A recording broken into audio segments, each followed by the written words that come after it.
There's three different elements that I want to speak on, and my opinion of each of them is different. Story-wise, or like just the movie in general, it bored me. Most of the time I was bored.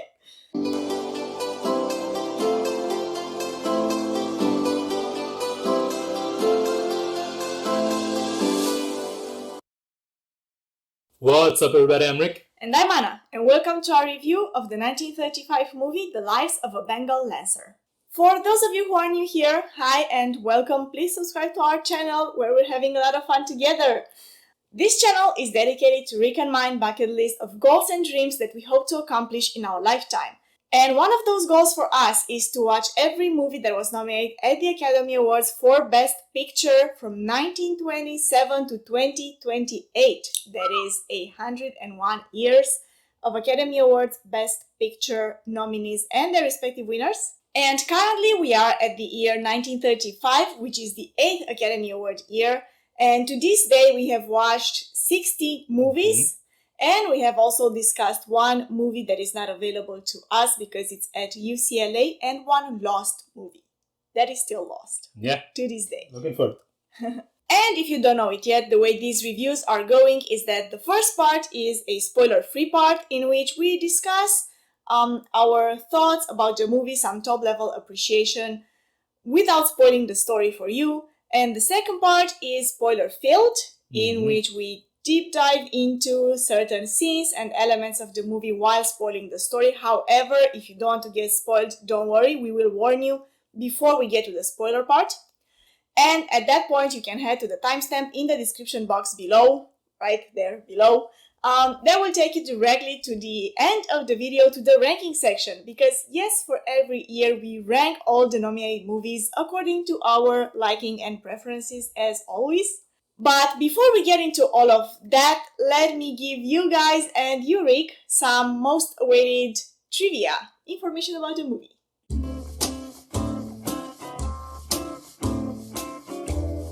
The 1935 movie, The Lives of a Bengal Lancer, is an epic adventure drama film. It was released by Paramount Pictures on January 11, 1935.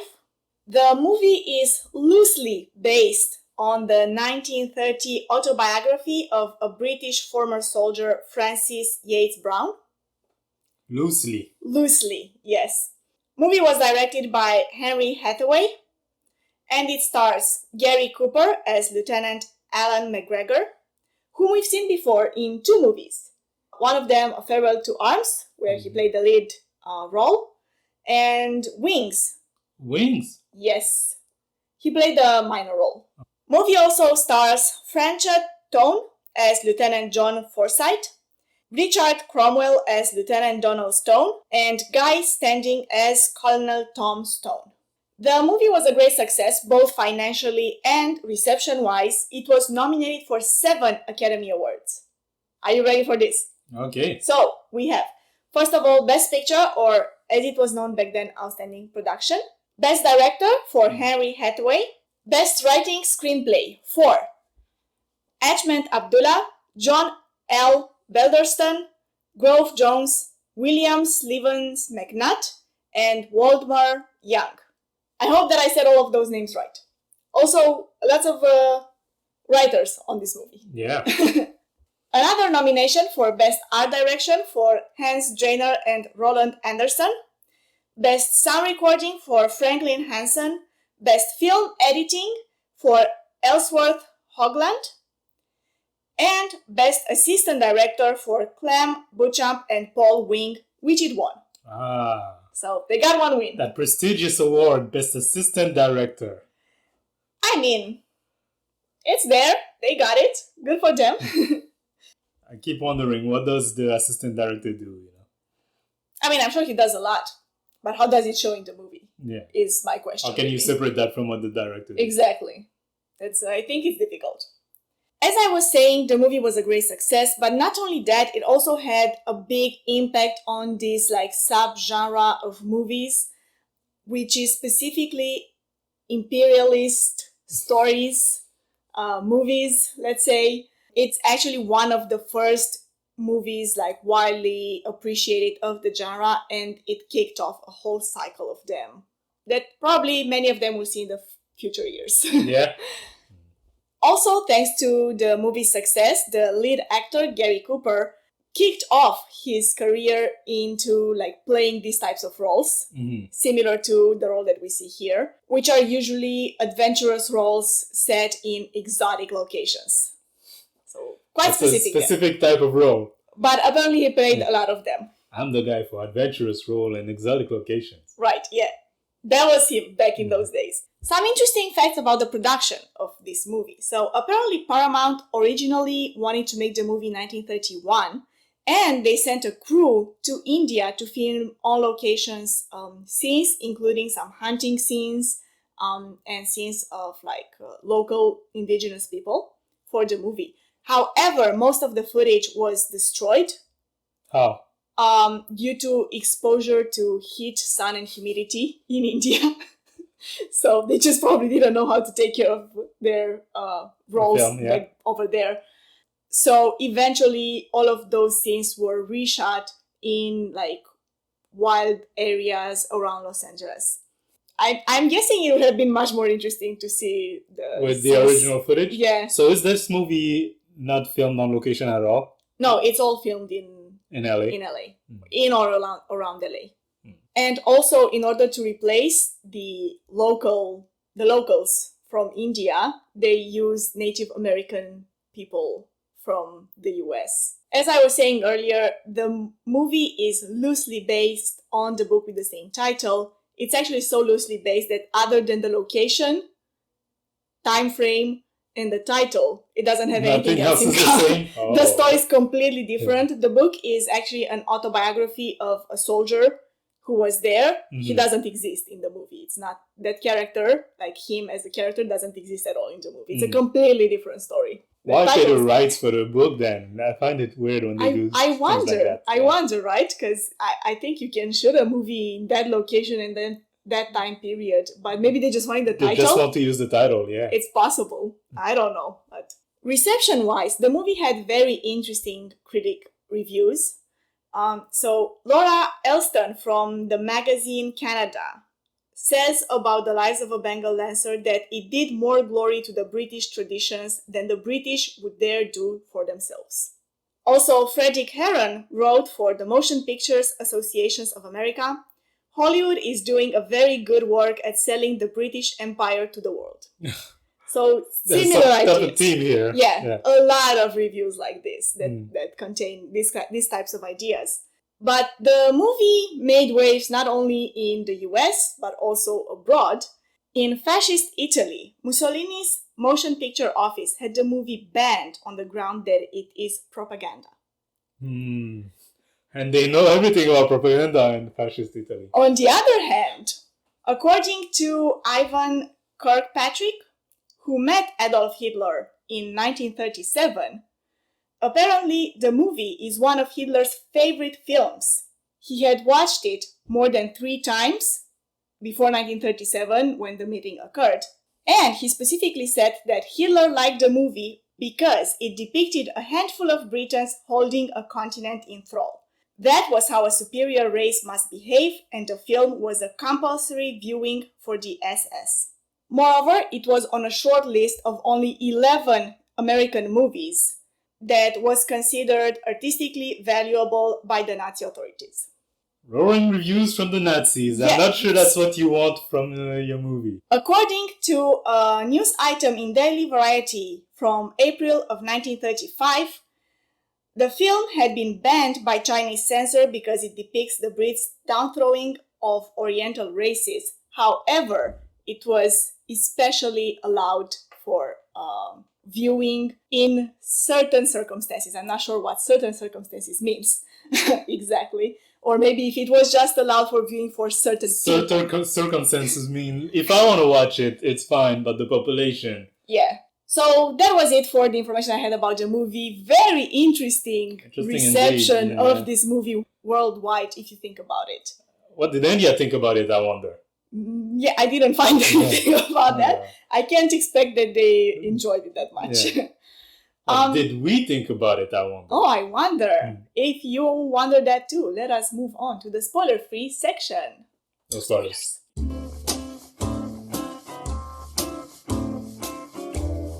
without spoiling the plot of the story, Rick, what did you think of this movie?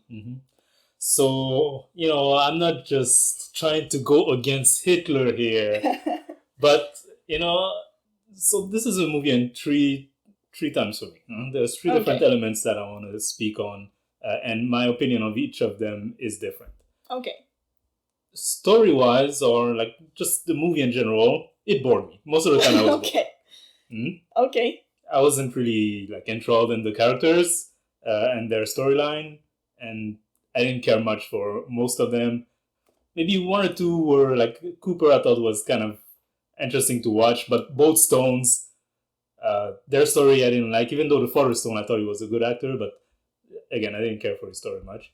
The look of the movie I thought was really interesting. Like the outside scene, I thought they were very well made, and I was always more interested in that. Just go outside and I don't know, ride a horse, and then I'm watching the movie. Yeah. Right, yeah. And then the theme of the movie, it just angers me. Like this idea that this small band of British soldiers who frequently in the movie praise the fact that by themselves they are able to control this whole country of more than 300 million people. Yeah. And like there is no critic of that in any way throughout the movie, or like why that would not necessarily be a good thing. Yeah. Right. And then on the other side, the resistance is seen as the bad guys. The bad guys. Right. The savages. Villainous, exactly. Yeah, exactly. They use torture, etc. Thematically wise, I had a huge problem with the movie. Story wise, I was bored. Look wise, I thought it was great. Right. I have to agree again, like you said. I don't want to side with Mussolini here, but it does look like propaganda. You can't deny it, I have to say, though, on the other hand, for me, story-wise, I quite enjoyed it. Yeah? I quite enjoyed the story of, like, these soldiers and, like, what they were going through, the relationships that they were depicted. I felt like for a long time, it wasn't going anywhere. And then they introduced maybe halfway through that villain, Khan. Well, they were mentioning him before, but that's when we see him, and the shift turns like 90 degrees towards him. But and what he's doing. I kind of felt the anticipation, I felt like it was well enough made for me, for my taste. I don't know. I was just like the first half of the movie. They were just. It's just that the father-son dynamic, and after the first scene, I got it, but it kept going. Oh, I see what you mean. But yeah, I see what you mean there. But the story as a whole, more so than like the dynamic between the two of them, but rather the dynamic between the soldiers and the main plot of the movie, I found it quite interesting. Yeah, it's like an adventure, It's an adventure movie. You feel it. I felt the adventure. I don't know. I felt like there was a lot of fillers before they moved on to the main antagonist, and of course, the whole point of the movie was not necessarily about fighting Khan. It was this relationship between the soldiers, between this father and son. But even then, it felt like fillers a lot of the time. I felt like, why should I care? No, I understand what you're saying. I'm just saying, I like the story. Yeah. And I felt the adventure. But yeah. So we talked mainly about the story so far, right? Let's talk more specifically a little bit about the performances. Mm-hmm. So you did mention that Gary Cooper was the one performance that you found. Not the one. I thought most of them were fun to watch, entertaining, at least entertaining, and in some cases they were very good. I thought Cooper was very good. I thought the Stone dad, forget his name, was very good. Guy standing. The son, though, I wasn't really behind. I felt like Cromwell's character, the Stone son, character-wise, is not the kind of character that I would be interested to watch. Mm-hmm. But performance-wise, I thought he did a good job. I feel like he fell into his character perfectly, Yeah. It's just that I don't care for that kind of characters. I don't know. And maybe now that I think about it, naming the different characters, if I were to ask you, who's the main character? Right, yeah, that is an interesting question here. Because it's an interesting dynamic between several characters that are central to the story. It doesn't really feel like there's a main character, more like there's 4 or 5 of them. Yeah. And that can work. A lot of movies do that. But I feel like then you have to kind of either flesh them out more or flesh their relationship more. Yeah, right. I feel like it's the relationship. You Yeah. have to really make it clear why this is important here for these characters, and then this other thing is important there for other characters. And this way you can have a balance between all of them, and how they're all connected. The first actor listed when you look at the list of actors is Gary Cooper, but I feel like it's more because he's the most known, the most marketable one of them. Yeah. So I wouldn't say necessarily that his character is the main character of the story, or not the only main character of the story. So, like, for example, if you take Forsyth's character, right, which I thought was an interesting character, interesting dynamic that he had with the different other characters, because he's kind of a cocky, sure himself. And at the beginning, you feel like, oh, this is going to be our main character. But then we kind of switch quite quickly from him to Stone's son, and then another switch to Cooper, and then to the dad, and it just keep moving around like that, jumping around like that, without ever staying on one person enough for me to care about that person. I see what you mean. Now that you mentioned that, it kind of makes sense, but I don't know. I did feel too like this, like the balance between the characters is not that well made, that like well maintained. And it did make me feel like I'm not sure, like, who am I rooting for here? Exactly. Yeah. I feel like they had an idea of something and they didn't quite know how to make it work, storytelling wise. Because a lot of war movies do this. You get a small platoon or you get a group of soldiers and you tell their story. But a lot of time, these movies, they're about the relationship between these soldiers. And here, all of the relationships are established kind of one-notey. The dad and the son have this relationship. The son and Forsyth have this relationship. Cooper and Forsyth have this relationship. And that's it. They don't evolve. None of the relationship change. Right. And you also don't really feel so much how, like, the relationship, like, influence each other. You know? Like, you're supposed to see that, like, that, like, mix of communications and, how things go around. So you don't really feel that much. Visually, though, I thought, again, that was my one praise at the beginning. I thought it was a very pretty movie. I wouldn't have been surprised if you had told me that some of the stuff, not all of it, because a lot of time it was obvious that they were not even outside, that they were in a studio with a screen behind them. Yeah. But when they were outside, if you had told me that they were in India, I would have believed you. I guess they did a really good job there with those, like, wildlife outdoors shots. I really liked it too.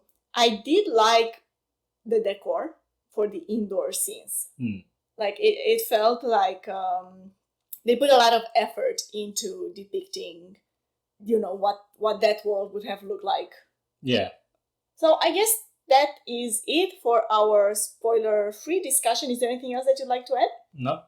Now, don't forget, if you don't want to get spoiled in this next section, I invite you to go to the timestamp in the description box below and head to the end of this video where we do the ranking. And for those of you who have already watched the movie or who don't mind getting spoiled, let us move on to the spoiler. Oh, wait, I will add something section. Then. I do not recommend this movie. I thought it was clear. No recommendation. Not from me neither. There are better adventure movies out there. Watch Captain Blood.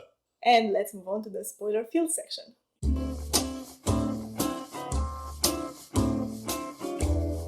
So, for the beginning of this section, we'll do what we always do. I will give you a short synopsis of the movie. 3 British soldiers on the northwestern frontier of India struggle against the enemy and themselves. And it's interesting how even the synopsis says, like, the enemy. Yeah. The enemy who was already there when you got there. Yeah, who's just trying to get you out of their country. Right. But sure. But they're the enemy. I mean, technically they are. To the British Empire, they are the enemy. Yeah, that is correct. So we were, like, juggling around this, like, relationship between the characters a lot. So let's get more into that. That's where I think I'd like to start off. Here's where I was going with my thoughts earlier. It was kind of rambly. Stone father, Stone son. Right. They established a relationship from the beginning. Stone father, he likes his son, but I have to be impartial, so I'm going to be double harsh on him.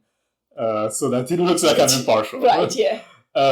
So Stone-san, why doesn't daddy like me? That's the relationship. Yeah. Mm? And that is it for the rest of the movie. Right, there's no point in which that relationship evolves into anything. There's no conversation there, really. There's nothing, you know, like... Yeah. Even by the end, when the son is kidnapped, when you would think, oh, this is when the relationship changes. Right, this is where, like, you see a shift in the character or something. Like, nothing's going on.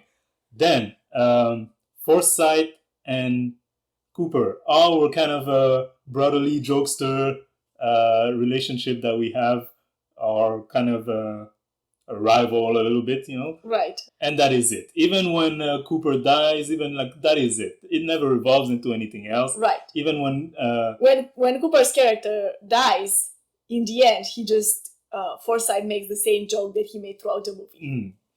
And even when Forsyth is put in a difficult situation where he has to put Cooper on the arrest, the relationship stays the same. There is nothing, you know, that makes this character change in any way, evolve even a little bit.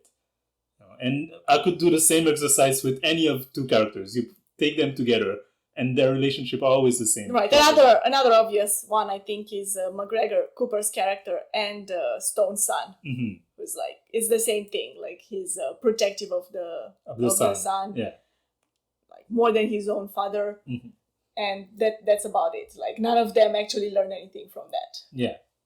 And so when I say I was bored, is that during the first half of the movie, a lot of the scenes are just these characters interacting with each other.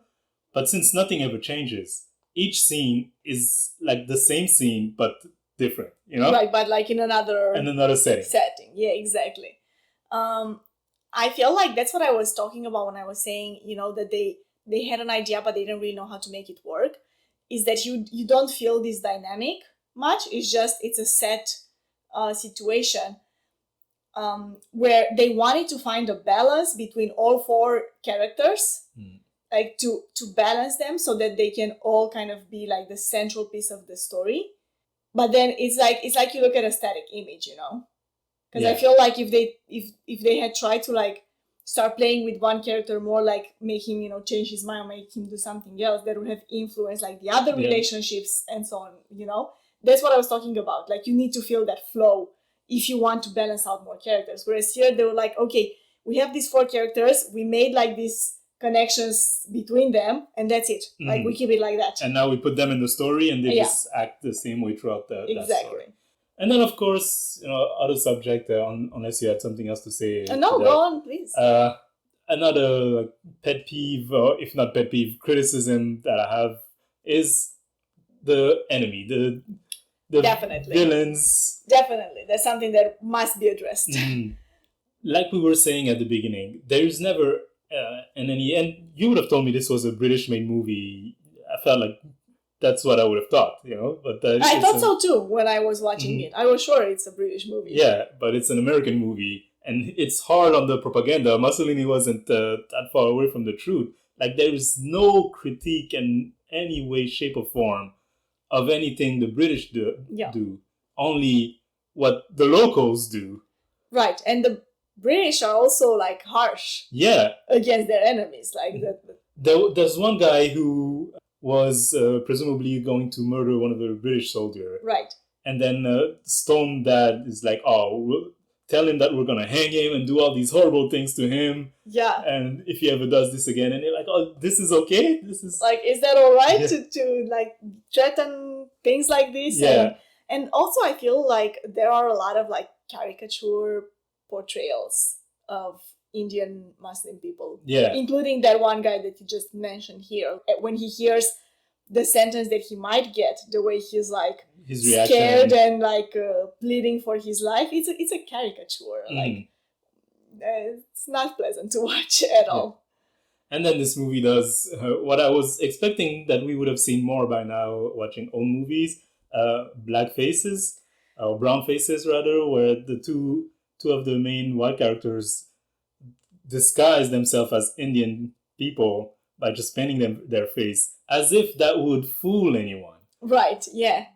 And I don't think, to be honest, I haven't seen much of that in the movies. I I don't want to say never because I can't be sure. I don't remember exactly, but I do think that it might be the first time I'm seeing that in a movie. And watching that, I was like, you can see it from a mile away, even in a black and white movie. I mean, come on, you know? Story-wise, it's ridiculous. Of course, end the story, they get caught, but not that soon, you know? I feel like anybody would have seen them. And they them. actually get caught by someone who had met them before, so they give that context that like just because the girl had seen them before that she recognized Otherwise, them. it would have worked. Right, So, but I don't know. And then they get caught by the enemy and horribly tortured, just to hammer the point that, the British, they're the good guys. These guys, they're savages. Yeah. In terms of the theme of the movie, if you're trying to make a patriotic movie, this came off more as propaganda than patriotism, or even trying to portray a situation as it was. Because that's also a movie that you could make. Yeah, say, this is how the things were back then, and we're just making a movie about that. Exactly. But this I movie feel like takes a side. Yeah, definitely. What did you think about that like final scene? Well, not the final scene, but like the big battle. The big battle. Yeah, exactly. With the three of them, McGregor, Forsyth, and Stone escaping, and then like doing ravage from the inside as the British army was attacking from the outside. What did you think about that? I mean, it's very Hollywood-like, the idea that three guys would manage to do that much damage and turn the tide of the battle. That's a movie, whatever. But like, even if you take that into consideration, I feel like the big two set pieces, the big two moments in that scene, I didn't really feel them. First one, Cooper dying, like it felt like it lacked the impact that it should have had for one of our main 50 characters to die. Right. You kind of don't feel it until after the whole thing, and then you're like, oh, he died. Or, you know, they show him dying, but still. I feel like I was sure that he was gonna die. Yeah. I feel like from the time they just got captured, I was like, oh, by the end of it, he's gonna die for sure. Mm-hmm. Yeah. Because it felt like the story was leading there, you know? Like I was saying, the dynamic between the father and son, and then between the son and McGregor, who was kind of like his mentor, you know? They'll show that, like, his mentor cares. The mentor dies. More, like, cares for... He's ready to sacrifice his life. Yeah. And then the other moment that I think felt flat is Stone killing Khan. Right. I thought it was kind of just rushed. Oh, yeah. And it was, I felt like it was just a second. Like, they just show it, it's 1 second, he does that, and then it's like, it's gone. That's over. Yeah. And I feel like it should have been big, not necessarily just for the fact that he's killing, like, the main antagonist, but also for his character. Like, that was his redeeming moment, you know? It was supposed to be something important for him, that he's the one who had failed the empire. Yeah, by revealing the information after getting tortured. And this was his comeback, or his redeeming, like I said, moment. But you don't feel it at all, like one bit. But other than these two scenes, other than these two elements, if we're talking about the scene in general, again, I felt like a lot of the scene filmed outside were really well made, and this one was one too. You know, you kind of felt the different element. You know, there's that big tower there where Cooper's trying to climb. At the same time, you see the armies clashing over there. I feel like it's just, generally speaking, it's a well-filmed battle scene. Yeah, you feel the scale. Yeah, definitely. And as we're advancing through these old movies, I'm appreciating more and more the ingenuity of how these scenes are put together, you know? Like, we're talking about, 70, 80 years ago. Yeah, they don't have a computer to just do everything in front of a green screen and add explosion. You know? Exactly. Like, they had to actually film all those stuff, like all of those explosions, the fires, you know, the clashes of soldiers and all of that, and then be able to cut them in such a way that you feel like it's all like one scene, you know. And they have like all these different angles and all these different practical effects. Yeah, exactly. So I think that it's a great achievement for the movie. Yeah, visually I think the movie is a good accomplishment. Yeah. Just everything else that kind of left me, man. Visually it's good, everything else not so much. So I think that is about everything that I had in mind. That I wanted to talk about. Is there anything else that you'd like to add? No. Nope, not much. So let us then move on to the ranking section.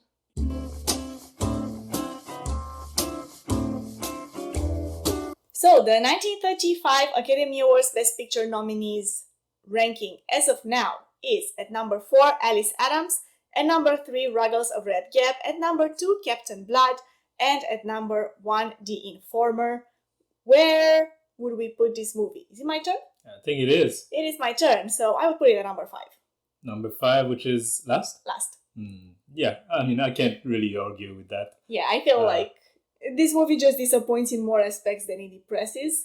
So I feel like that's its place for now. Yeah, number 5. And if you've watched the video up to this point, even if you've only watched the spoiler-free section, it's not really surprising that we put it at number 5. I feel like we've had a lot of critique towards this movie. So the new ranking of the 1935 Academy Awards Best Picture nominees as of now, and according to our liking and preferences, is at number 5, The Lives of a Bengal Lancer, at number 4, Alice Adams, at number 3, Ruggles of Red Gap, at number 2, Captain Blood, and at number 1, The Informer.